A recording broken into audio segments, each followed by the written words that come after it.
Assalamualaikum warahmatullahi wabarakatuh. Saya Sonia Ramadhani Akmal dengan NIM H54012210506. Di sini saya akan melakukan demo uji analisis harimau menggunakan aplikasi SPSS. Di sini sudah ada datanya, boleh langsung kita copy saja.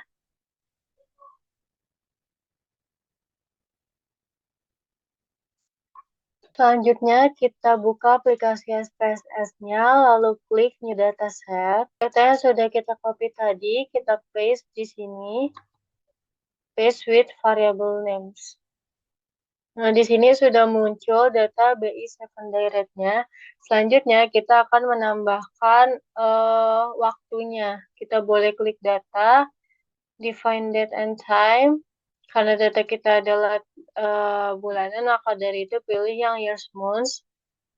Jangan lupa masukin data kita mulai dari tahun berapa. Dari 2020, bulan ke berapa? Bulan pertama. Boleh langsung klik OK. Di sini sudah tampak bulan. Di sini ada data bulan Januari, Februari, Maret hingga Juni 2024. Selanjutnya, kita akan menganalisis atau melihat apakah data kita sudah stasioner atau belum. Boleh klik Analyze, lalu klik Forecasting, lalu ke Sequence Chart. Boleh variabelnya diisi BI 7-day rate-nya. Terus ini kita mau lihat apakah di tingkat level data ini sudah stasioner atau belum. Boleh langsung klik OK. Dapat kita lihat secara visualisasi data ini belum stasioner, yaitu rata-ratanya belum konstan. Dan untuk pola datanya, terdapat pola data musiman di sini. Di sini ada turunnya, terus kembali naik di bulan Oktober 2022, terus mengalami pola yang sama seperti di tahun 2020. Maka dari itu data ini terdapat pola musiman atau tren musiman. Karena data ini belum stasioner, maka dari itu kita perlu melakukan diferensiasi. Untuk melakukan diferensiasi, kita boleh langsung klik Analyze, lalu ke Forecasting, kita pilih yang Sequence Charts. Dan di sini variabel set tidak ada yang perlu diubah, hanya saja di bagian Transforms, di bagian Difference, kita centang, lalu kita ingin melihat apakah di tingkat first difference data ini akan stasioner atau belum. Lalu kita klik OK. Dapat kita lihat di tingkat first difference data ini sudah stasioner karena rata-ratanya sudah konstan. Maka dari itu kita dapat melakukan atau menentukan model tentatifnya. Untuk menentukan model tentatif, maka dari itu kita perlu mengetahui ACF atau autocorrelation dan PACF-nya, yaitu partial autocorrelation. Kita boleh langsung klik Analyze, lalu Forecasting, pilih yang autocorrelation. Kita masukkan variabelnya itu BI 7-day. Karena tadi data itu stasioner di tingkat first difference, maka dari itu di bagian transform, jangan lupa kita centang difference-nya. Terus display-nya yang autocorrelation dan partial autocorrelation itu jangan lupa kita centang juga, lalu kita klik OK. Untuk menentukan model tentatif, kita dapat melihat nilai ACF. Nilai ACF adalah nilai untuk MA, berarti P kecil. Dia berada di cut off di leg 3, maka dari itu nilai MA-nya adalah, dan P kecilnya adalah 3, dan untuk PACF, dia di leg pertama di cut off-nya. Maka dari itu nilai dari PACF atau R atau P kecilnya adalah 1. Maka untuk model tentatif dari ARMA, model tentatif dari ARIMA adalah 113. Selanjutnya kita akan menganalisis atau melihat lag dari sarimanya atau secara seasonalnya. Pertama kita lihat dari bulan ke-12 atau lag 12-nya. Lag 12 di sini ACF sudah berada di bawah. Maka dari itu nilainya adalah yang nilai MA-nya atau nilai Q besarnya adalah 0.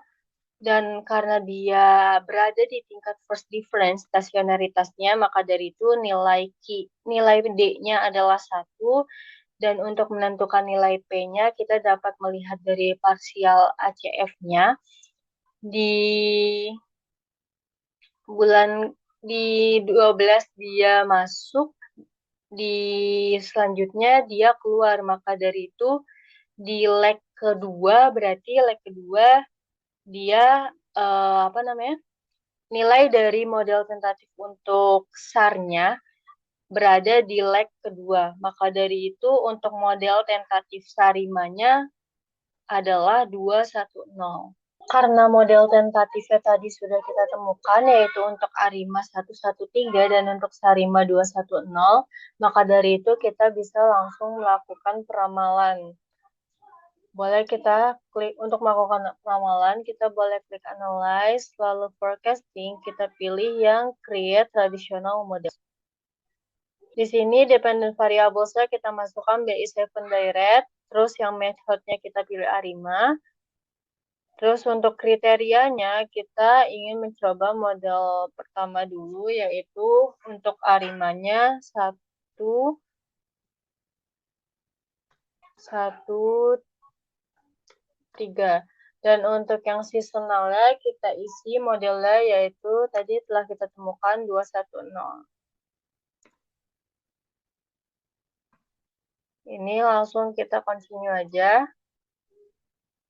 Terus untuk bagian statistiknya yang fit measures kita centang semua. Kita centang R square, root mean square, error, mean absolute-nya. Terus di bagian ini juga normalized pitch-nya jangan lupa. Plots juga di bagian plot for individual models kita centang semuanya. Lalu untuk di bagian save-nya kita pilih semua. Terus di bagian options-nya kita pilih first guess after end of estimation. Kita masukkan kita ingin memprediksi dari tahun berapa hingga bulan berapa. Nah, data saya ingin memprediksi data dari tahun 2024 hingga bulan tadi kan bulan 7 hingga 12. Nah, kalau itu langsung aja di bagian bulannya itu bulan 12. Lalu kita klik OK. Dapat kita lihat untuk model fit-nya, bagian RMSE-nya bernilai 0,152, normalized pitch-nya minus 3,128. Lalu untuk visualisasi datanya, yang mana yang merah ini, garis merah adalah nilai aktualnya, dan untuk garis biru itu forecast atau peramalannya. Di sini dapat dilihat dari tahun 2024 bulan 7 hingga 12 itu akan mengalami peningkatan untuk data BI7 Direct-nya. Nah, ini untuk model tentatif Arima 113 dan seasonal 210. Selanjutnya, kita ingin melakukan peramalan untuk model tentatif lainnya. Nah, di sini adalah model tentatif 112 dan Sarima 210. Dapat kita lihat RMSE-nya itu lebih kecil ya, sama 152.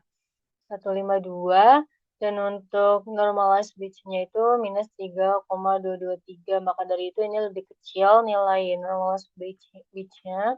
Lalu untuk visualisasi datanya juga sama di bulan 7 hingga 12 tahun 2024 mengalami peningkatan.